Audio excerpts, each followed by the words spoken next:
crossing dimensions of time and space. Technology beyond comprehension. They are watching. They are waiting. They are already here. Visual explanation was that nothing had come down to the ground. We've eliminated everything.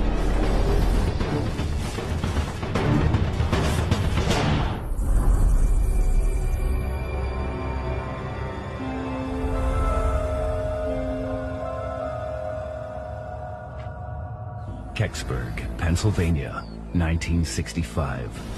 In a decade marked by conflict and unrest, this tiny hamlet in the hills southeast of Pittsburgh remains untouched by the troubles of the outside world. Until the evening of December 9th. For local resident Stan Gordon, this night marks the beginning of a lifelong journey. I remember that evening quite well. I was 16 years old. I was actually tuned into KDK radio in Pittsburgh. There was a great radio show that was quite educational, and I used to listen almost every night. If you're just tuning in, folks, there's a major story breaking about a strange light streaking across the sky. The reports initially came in with this bright fireball being seen from the tip of Ontario over Michigan, Ohio, and Pennsylvania. From the calls we're getting, it appears the object is tracking southeasterly over the state towards Westmoreland County. So keep your eyes to the skies, folks. On the edge of town, 40-year-old truck driver Bill Bulabosh tinkers with his prized possession. I was under the wood and I could hear this sizzling noise, and I looked at the car. I thought, well, there ain't nothing in the car.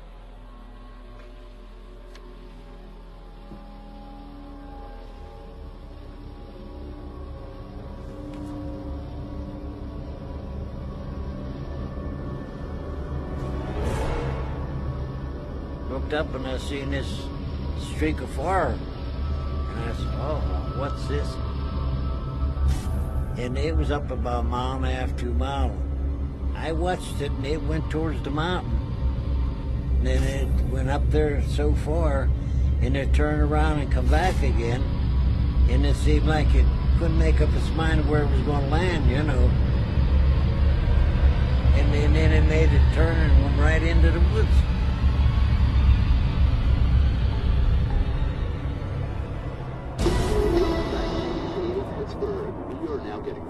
That the object has come to Earth in the Westmoreland Hills. KDK was breaking in with live reports that an unidentified flying object had reportedly fallen near the village of Kecksburg. The latest on the Bright Lake situation, local police have been dispatched to the scene as calls continue to flood the phone lines here at KDKA. We'll have more for you right after a word from our sponsors. I remember that night I was running back and forth between the TV and the radio trying to listen to the latest reports from the different sources to find out what was going on.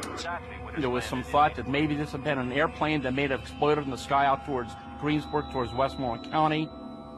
As you can see, the curious have gathered here on Coons Lane near Kecksburg. They, like us, are hoping to find out what exactly has landed in these woods. I got in my car and I went up the road. You couldn't get near the place for automobiles on that back road. Get up there and I says, oh my God, where's all these people coming from?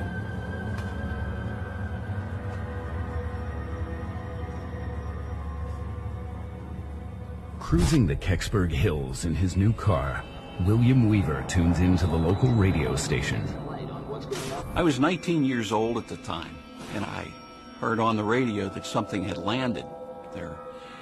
And as I come down the hill, I seen some people standing off on the side of the road, and I stopped and asked them. And everybody was wondering, you know, what is this? What happened? Is it an airplane? You know, they had no idea. Looking down over the hill, as it was getting dark, I could see that there was a blue light coming off of this that would go very dull and then get very bright and then go back to getting very dull again. But it was very visible. And I could see lights down there, you know, down in the woods. Looked like sparklers and like some kind of haze coming from it. So far, authorities at airports from Pittsburgh to Philadelphia are not, repeat, not reporting any missing aircraft. Whatever has crashed into these woods appears to have been flying without a flight plan. More and more calls were coming into the radio station. That's indeed true. We can tell you that there's a lot of military action going on around here. We have seen numerous military trucks driving toward the site of the alleged...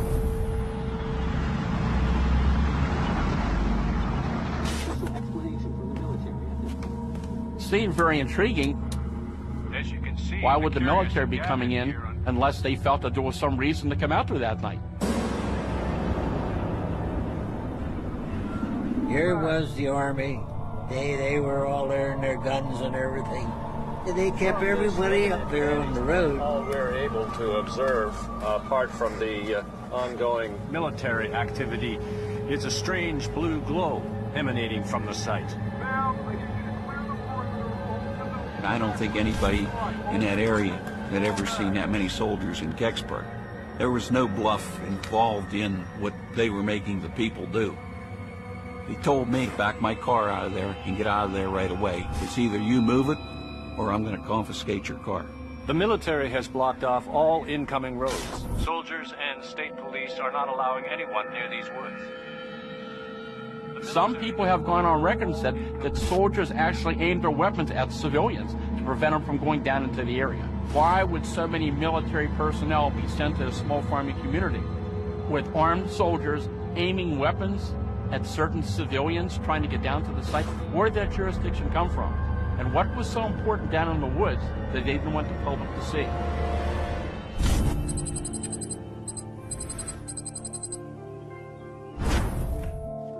The next day, I was eagerly awaiting the newspapers, and I was trying to get a hold of all the local editions. The morning paper had the heading, Army ropes off area, unidentified flying object falls near Kecksburg. The search, they claimed, continued to about 2 a.m. However, the later edition had the heading, searches fail to find object. It was being stated that people had been mistaken. Nothing had fallen. They had seen just a bright meteor in the sky. The Air Force made a statement that this was a meteor. In other words, that nothing came down that night. They said that a three-man team went out to investigate something that started a fire and searched the area and came back at 2 a.m. and found nothing. I seen it. It made a turn and went right into the woods. I could see that there was a blue light coming off of it. And this went on the whole time that I was there. The only official Air Force document that was ever located on the Kecksburg incident suggests that there was only 3 Air Force personnel involved. Yet multitudes of eyewitnesses, including reporters, verify the fact that there was a fairly good military presence, various types of military equipment and personnel, and trucks were observed in different areas around the village that evening. The Air Force statement completely contradicts what the witnesses have said and what the media reported the night of the event. I hesitate to just accuse a government agency of a cover-up just sort of outright, but I do think it's a possibility. What's the military keeping from the people of Kecksburg? John. What? There's something at the window. And who else is involved in the possible cover-up? Who are those guys? On December 9th, 1965, after reports that a fiery object crashed into the woods, the tiny community of Kecksburg, Pennsylvania, is overrun by military personnel. All civilians, fall back. Repeat, fall back. The military has blocked off all incoming roads. There has been no reason given for this latest initiative. The following day, newspapers report that nothing was found. The official explanation was it was just a meteor, that nothing had come down to the ground. But the official story doesn't match up with what John Hayes saw across town. Some new information. The military presence in Westmoreland County continues to grow in response to reports of this fiery object falling to earth in the woods. Again, here at KDKA, we I was 10 years old, and I lived in a little farmhouse in Kecksburg. We listened to the radio the whole time it was going on. That convoy of military vehicles has been spotted heading to the east side of the Kecksburg Valley. Stay tuned to KDKA for more of our reports from this. That's right here behind our house. There was fields in the woods. My bedroom window faced everything. You know, I had a good viewpoint. I could see people coming in the driveway and cars being parked. I could see flashlights, but you couldn't tell who they were or what kind of vehicle it was. My dad went out to find out what was going on. Stay here and be quiet. We're supposed to be asleep.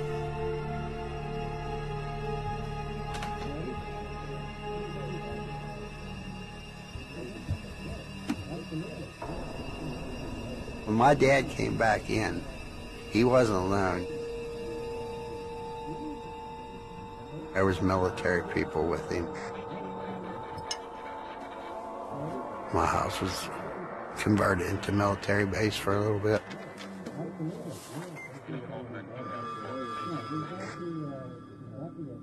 John. What? There's something at the window. Okay.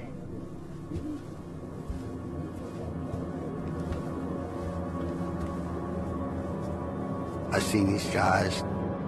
They was in like moon suits or whatever the heck you want to call them. Who are those guys? When they was talking to each other, I seen a NASA patch on the one's arm. I thought, you know, that was pretty crazy. NASA's job during that time period was to deal with anything that fell from space, any debris or anything unexplained.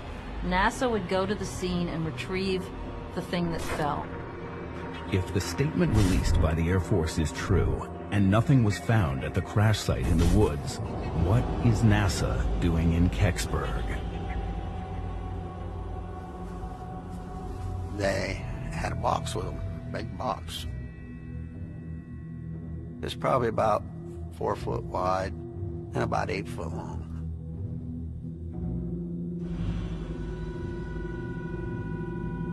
Then it walked down through the field and down to the corner of the woods where everything was going on. Please, can I just look for 1 second? Stop pestering me. When I was looking out my bedroom window, I was watching the cars and stuff like up on the driveway, and just sort of watching what was going on out there. This Jeep come down through and then truck come down through. And it was just a big flatbed truck, you know, it was empty. They was probably down there for a half hour to maybe 45 minutes at that. And they came back out with something on the back of the truck. So what's going on? It was dark, you know, I could just, you know, I could tell by shapes, you know. It's probably about the size of a Volkswagen, you know, from where I was at. And when they went down, it didn't have nothing on it. When they come back out of there, it had something on it. Because of all the witness reports, the newspaper reports, the radio coverage, we know that something came down that night and was taken away on a truck. I believe that there are people that have either direct information on this case or have knowledge of the event, and I believe that it's very possible that there is physical evidence out there. Could that fireball have been something other than a meteor? Did a meteorite land in the Kecksburg woods? Meteorites are meteors that hit the Earth. They're rocks from space that we actually recover on the surface of the Earth. Most meteorites come from the asteroid belt. We also have some meteorites that come from the planet Mars. They're blasted off of Mars by impacts, rocks go into space, and just like the bugs on the windshield, when you drive down the highway, those rocks also hit the Earth, and some of them survive and are recovered as meteorites. We also have meteorites from the moon, same story. Meteorites are coming to Earth all the time in the form of space dust.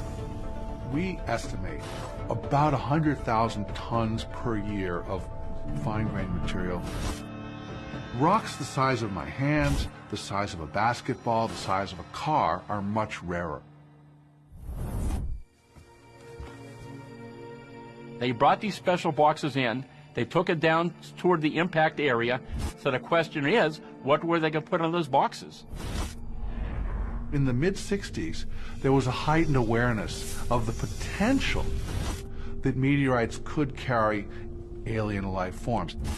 In these rocks, there are fractures, there are cracks, there are crevices, and the possibility exists that microbial life, as we know it, could live inside a rock and be transported to another planet and survive that journey. As a result, partly of this kind of sensitivity, the rocks from the moon brought back by the Apollo astronauts were actually quarantined for a period of time. This is called planetary protection. A falling meteorite can't account for the object's varying speed or erratic trajectory. Those local people who saw the object descend said it did not come down at a high rate of speed, but it came down relatively slowly. The cosmic velocity, the orbital velocity around the sun that an object has, that it brings with it when it enters the Earth's atmosphere, is huge, between 36 and 72,000 kilometers per hour. You need a large force to veer it off course, and we've never observed that in a meteorite. People saying about a meteorite. Meteorite goes straight up and down, you know, it don't turn. It seemed like it was radio controlled or somebody was controlling it to do that. If the object wasn't a meteorite, what did the military haul out of the Kecksburg woods? I don't think it was a meteorite because I don't think there would have been as much secrecy over a meteorite. When I woke up the next morning in the military, they was gone. Me and my brother, we went over to investigate. What is that? He looked at us and he said, "You need to get out of the woods because there might be radiation."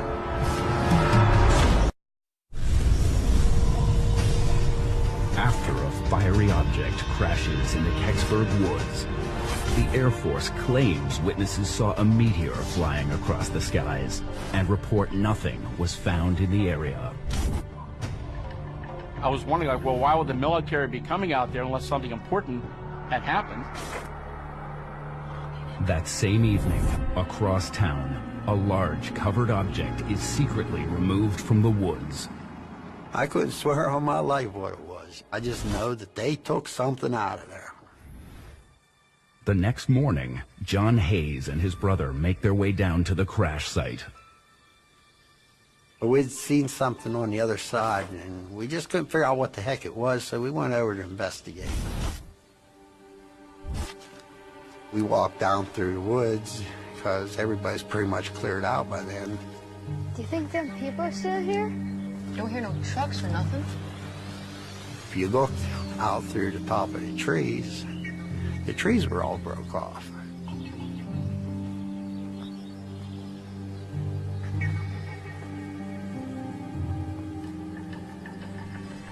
What it was a big burn area. The woods was burnt all off right there, and we're walking through there, and it was probably a good 400 or 500 feet. The evidence suggested that there was a pattern of tree damage down there.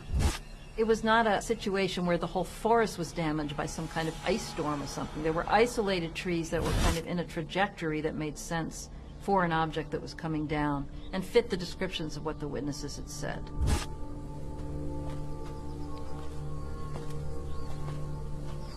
What is that? It's dirt. There was a clearing right there that it was all fresh dirt. And it wasn't the same kind of dirt, you know, because wood dirt's darker. This here was a lighter color. This could not have been a meteorite, because a meteorite leaves a huge crater, big hole in the ground. It wasn't something that came crashing down from the sky. It really confirms what witnesses said, that something coming down gradually and only hitting certain trees and not others, not making a huge hole in the ground. They buried something here, didn't they? No. They took something out of here, and they filled the hole it left with this dirt. I think what it was is they just wanted to cover up whatever kind of evidence to show that there was anything taken out of it. What the hell are you boys doing here? We live in a farm, over there. We better get on home. The woods are full of radiation. Yeah, we live here, you know, we're down here all the time, you know. He says, well, you need to get out of the woods because there's a chance, you know, that there might be radiation. Where could the radiation come from? In the 50s and the 60s, there was work on developing nuclear rockets and nuclear-based propulsion system for aircraft. And those propulsion systems released a lot of radiation into the open atmosphere. Whether that ever got employed beyond a research activity, I kind of doubt it. Now, there could be something with the payload that the vehicle carries that resulted in radiation being left over in some area. Conceivably, if you were carrying a nuclear weapon, if that weapon had been damaged, you know, that could have some radiation that would hang around for a while and be measurable. But that's not a common thing that somebody might encounter. A serious radiation threat helps to explain the secrecy surrounding the operation. Project Moondust was an Air Force intelligence operation scattered around the country during the time of the Kecksburg event in December of 1965. It was retrieval teams, very secretive, that would go out and collect space debris and anything that was unidentified that fell from the sky. And they were much more secretive than NASA was. We don't know if there were any Moondust officers there or not, but it's possible there were. I think what happened is maybe a piece broke off, whatever they hauled out of there, and they was just down there looking to make sure that there wasn't nothing else there that somebody could say, well, here's proof, you know, that you took something, you know. And I think that's what it was all about. In the days that follow, news about the sighting quickly fades. The reporters apparently took at face value when the government came out and said that people had seen just a bright meteor, and that was accepted by their editors, and they went on to the next story. But local witnesses stand by what they saw. There was a small group of local people who believed that they were certain nothing happened that night, that nothing was going on, that there was no military there. It got to the point where there was name calling and people were accused of making up their stories. People that was friends for years, even families that broke up over it. When we talked about it, there was people who called us liars, that this thing never happened. And we got the sense, well, we'll just quit talking about it. Until Bill Bulabosh steps forward to challenge the Air Force statement. You hear these people saying nothing happened. A lot of people don't know what I know. There was a bell. I didn't know if it was going to blow up or somebody was going to come out of it or what. A series of unexplained events surrounding a mysterious crash in the woods near Kecksburg, Pennsylvania, shines a spotlight on the small rural community. The sheer number of witnesses to this event in Kecksburg was phenomenal. There were many people that saw it at different stages. Some saw it in the air, some saw it being carried off by the Army trucks.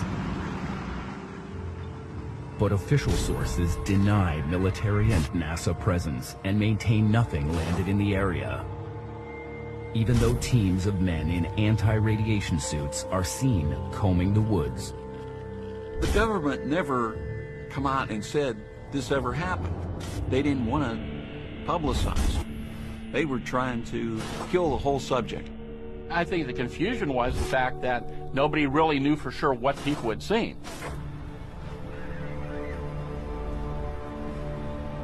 So resident Bill Bulabosh speaks out to set the record straight. You hear these people saying nothing happened. I know better, right? So I was there and I seen it.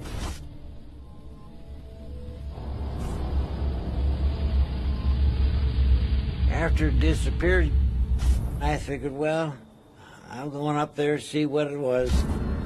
Before he joined onlookers on Coons Lane, Bill followed the object into the woods. It was getting dark, so I grabbed my flashlight and went down in the ravine, knocked all the top of the trees out, you could see that. And I seen this down in the woods there, and it was like steaming. The smell just like rotten eggs. It was sulfur. And it was down in there about, oh, I'll say 2 feet deep, at least 2 feet. And where it just glided right in. I'd say it was about as big as a Volkswagen, and it was a little bit longer. It was burnt clear from the nose, clear to the back. There was no seams, there's no rivets, no nothing. And then it had a thing around the back like a ring, and there was graphic writing on it. And it just looked like if it was welded in there or what. It wasn't, you know, just marked with a pencil. I didn't know if it was going to blow up or somebody was going to come out of it or what. I could hear these voices way back in the background, and I figured I better get out of there.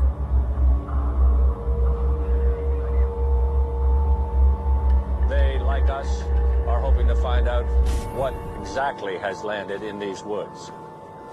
By the time Bill joins the crowd overlooking the crash site, speculation about the object is running rampant. I just listened to everything that was going on, and all these people, they were there. This one guy says there was 2 green men coming out of it. You know, they're guessing. No, I kept it to myself. I know what I've seen, and you ain't going to change it.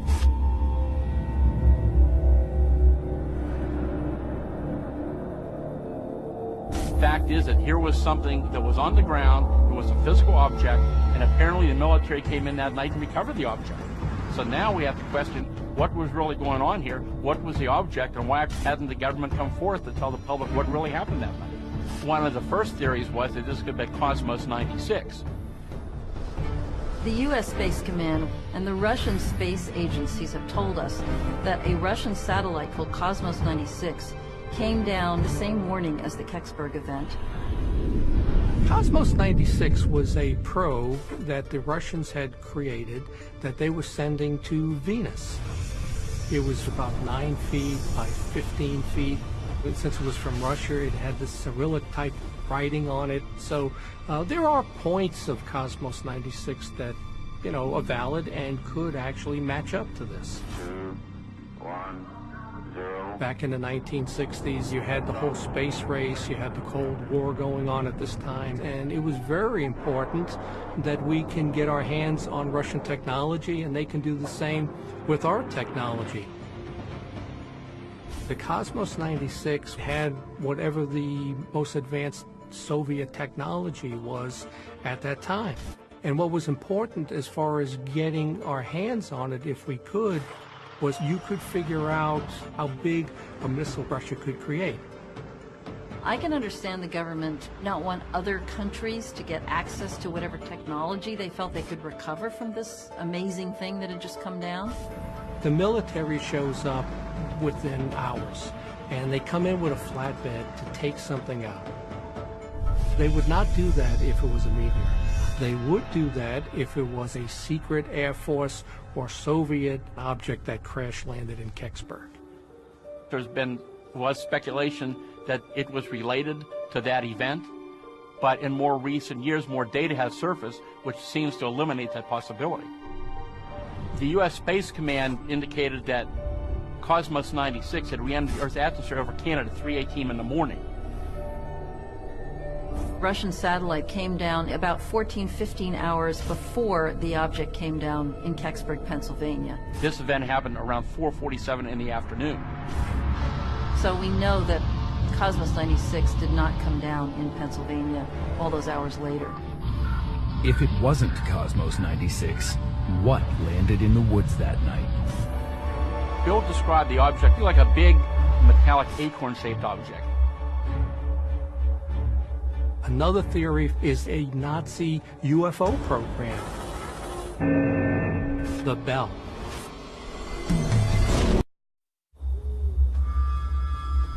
When an eyewitness discovers a glowing, bell-shaped object deep in the Kecksburg woods, the military's insistence that nothing was found at the crash site is put to further test. We have documentations that shows that when it's convenient, when they don't know what something is, they will often just say it's a meteor, just to make it go away, just to give something to the public. After ruling out the possibility the object was the downed Russian satellite, Cosmos 96, residents look to a more radical explanation. It either had to have been some kind of highly secretive experimental craft of some sort, or it was something from somewhere else, some kind of extraterrestrial vehicle or probe or something. We began to accumulate a lot of information, which began to suggest that there was a lot more of the story. I say it was about as big as a Volkswagen, and then it had a thing around the back like a ring, and there was graphic writing on it. To some historians, the fallen object is eerily reminiscent to an alleged top-secret Nazi weapon. Some people say Hitler, in his pursuit for technology that the SS was heavily involved in, was developing Die Glock, the bell. Descriptions of it in Germany, it was an acorn-shaped object with this hieroglyphic or Cyrillic-type writing on it. The bell is a device that spins in opposite directions. It has red mercury in it, and when you compress and spin the red mercury, it glows, it defies gravity.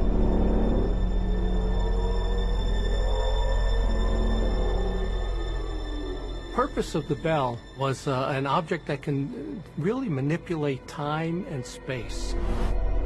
My understanding is, depending on what you read, is that it's some type of time machine. Why it was important was if you can manipulate time and space, your army can actually come up on another opposing force, and then you turn it off and they're standing right in front of you. It's a weapon, is what it was. The similarities between the alleged Nazi bell and the object in Kecksburg extend beyond size and shape. Now, one of the things that happened was that it gave off tremendous radiation. The radiation from the bell solidified the blood in humans, and it turned plants gray because it killed the chlorophyll. It was very dangerous. Back on that evening in 1965, some people saw or had direct contact with what appeared to be NASA personnel who were searching for something. There was some talk that maybe radiation was involved with whatever had fallen. If the object in the woods was the Nazi bell, how did it end up in Kecksburg 20 years after the war? There was something called Operation Paperclip. It was an effort by the United States to get German technology, and the Soviet Union did the exact same thing.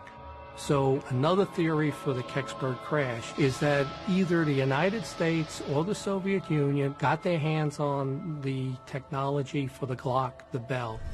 So what may have crashed in Kecksburg was either a U.S. or Soviet program of the bell technology that went wrong and crash landed in Pennsylvania. The Nazi bell is, again, it's one theory among many. There's no indication that I'm aware of that this was an actual working project. I still say that the most likely explanation is either some very secretive, very highly advanced space probe, or we still could be dealing with an extraterrestrial spacecraft. Bill Bulleybush described also seeing these unusual markings on the back, what he called the bumper area actually, were these markings that he said were more like symbols than letters. Could the symbols be a message from an extraterrestrial civilization? It is certainly possible that somebody out there would be sending us a message with a probe. Earth has sent out a probe, and in the probe was a plaque. And on this plaque was a picture of a man and a woman to show what humans look like, and then a number of mathematical symbols. This was to show whoever recovered this that there were thinking people there who knew the number system and were attempting to communicate with whoever picked this probe up. So it's entirely possible that if somebody from outer space was wanting to send us a message, it would include some kind of symbols to let us know that there's people thinking out there and doing out there, and not just sending things with nothing on it. What would be the point of that? If this was an alien spacecraft, of course, our government would be very interested in learning the technology of what this thing was. I mean, we're dealing with the early days of the space program. And here, if this was an extraterrestrial spacecraft, we wanted to learn about their propulsion systems, the type of materials they have. So, of course, that would be one of the reasons why they wouldn't publicly want to talk about it. There were a lot of people in Kecksburg back when this happened. And they know what they saw that night, they know what they experienced, and these people were hopeful for answers. We began to file Freedom of Information Act requests to many different agencies, to the FAA, state police, military. I filed different FOIA requests with NASA trying to get information on this, and no records ever surfaced. NASA wrote back and said, "We have no records pertaining to your request."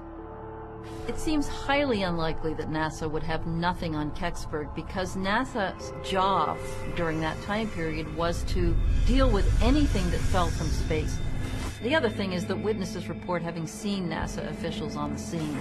So for those two reasons, it's just impossible, as far as I'm concerned, that they would have absolutely no documentation, not even a newspaper article, about what happened in Kecksburg that day. Despite government stonewalling, Stan Gordon continues to search for answers. Over the years, I've interviewed hundreds of people who were involved in different aspects of this case. I would hear stories, and I would follow up and find these people and talk to them. The Kecksburg case was unique because it involved the crash of an object. Something fell from the sky, which we know was carted off in a truck, which means that physical material still exists somewhere. It was our government that retrieved it. They must know something more about it. There was so little information really forthcoming on the event, and I really began to intensify my investigation in the 1980s. On December 9, 1965, near the village of Kecksburg, Westmoreland County, Pennsylvania, Stan Gordon produces a documentary about the Kecksburg incident to draw out new information. This documentary includes eyewitness testimony. And his determination pays off. In the summer of 1990, I was contacted by an individual, and he told me that he was a part of the security team that guarded the object that came in from Kecksburg when it arrived in the early morning hours of December 10th at Lockbourne Air Force Base outside of Columbus, Ohio. And he said they had the highest security when this flatbed tractor trailer with this tarped object came into the base. They were given a shoot-to-kill order to anybody that approached that area without the proper authorization. Then it continued on to Wright-Patterson Air Force Base near Dayton, Ohio, which was the headquarters for the Air Force Project Blue Book. Later that same year, building on this information, Stan Gordon's investigation turns up a new witness.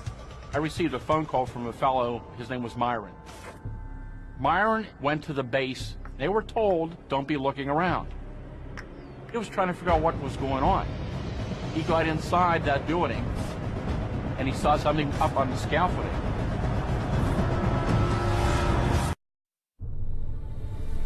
"25 years after a mysterious crash near Kecksburg, Pennsylvania, local residents remain in the dark as to what fell in the woods and where the object was taken. Forever impacted by the 1965 incident, Stan Gordon produces an investigative documentary about the Kecksburg incident to draw out witnesses.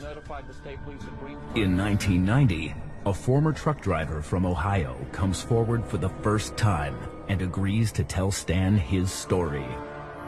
Well, for the reason I never said anything before, because Uncle Sam said if it word ever leaked out and they had to come and lock you up and throw the keys away or give you a bullet to satisfy you, no one will ever talk about it. He had worked for a large supply house in Ohio at the time. And within a few days after the incident at Kecksburg, a Navy officer came to their supply house and ordered a very large supply of a special type of glazed engineering brick to be sent to Wright-Patterson Air Force Base. We found the base, and they took us to the old training center for World War II. They were told to stay with your truck, just unload the pounds, do your job, don't be looking around. They kept seeing these men going in and out of this building.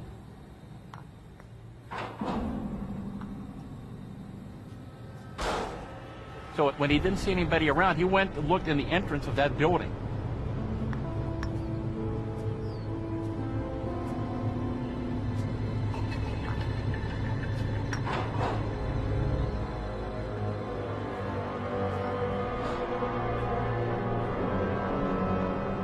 When I walked in the building and seen the great big parachute or something draped down over the top with a light up underneath the parachute, trying to cover this thing up so no one could see it.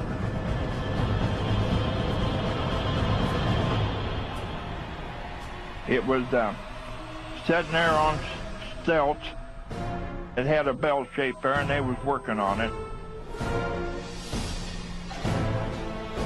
The spaceship looked like a large acorn. Runs about 14 feet to the top and about 10 to 12 feet wide at the bottom with a collar on it that has writing on the collar. And you could see where they was trying to get in through one of the openings. I also seen an object laying on the workbench. And he said the lighting wasn't real good. But on that workbench, it was a white sheet covering it. So he couldn't see any detail, but I have no doubt in my mind that the body laid on that table had 3 index finger and his skin looked like lizard.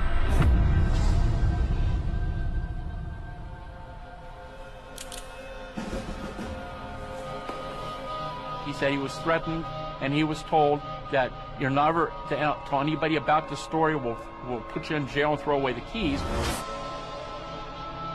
He was told in 20 years this will all be public knowledge, which of course had never happened.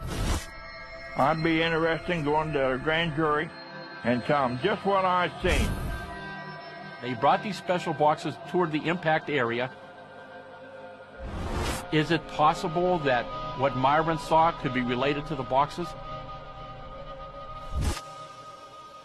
The evidence seems quite overwhelming that something fell from the sky, that the military came in, they recovered the object, and to this day they haven't told the public what it really was.